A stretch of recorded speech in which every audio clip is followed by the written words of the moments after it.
Domain and range of rational and square root functions. So let's first look at an example with a rational function. F of x equals x minus 3 over x squared plus 9x minus 22.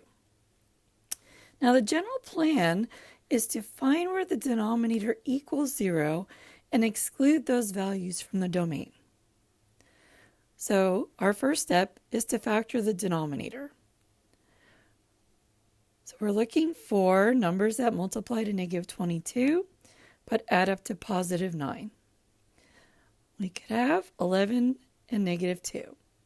So our denominator factors to x plus 11 times x minus 2.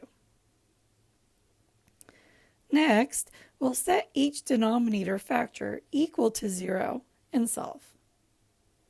So x plus 11 equals 0, x minus 2 equals 0. Subtract 11 from both sides, x equals negative 11. Add 2 to both sides, x equals 2.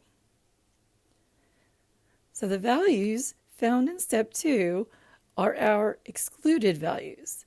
So we could write the domain as a set of all x's such that x does not equal negative 11 and x does not equal 2.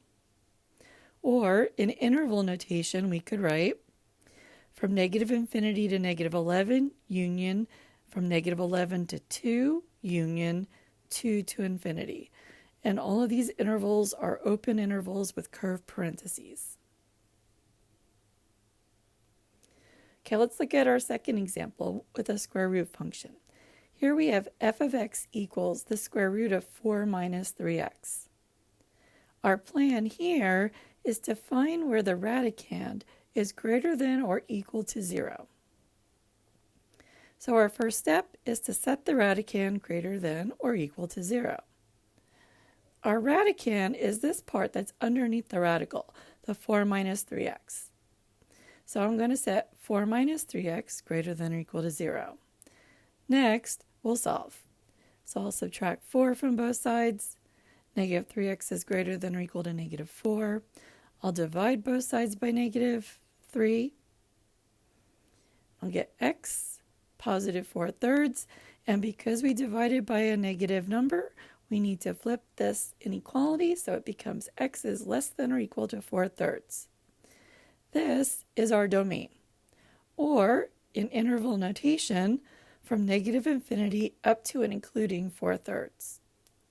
So those are our two examples. We do need to be careful if we have a rational function that has a radical in the denominator, then we would set the radicand greater than, strictly greater than 0, because our denominator cannot equal 0. We may have a rational function that has a polynomial in the denominator and a square root function in the numerator. Then we would need to do both of the steps and combine them in order to state our domain.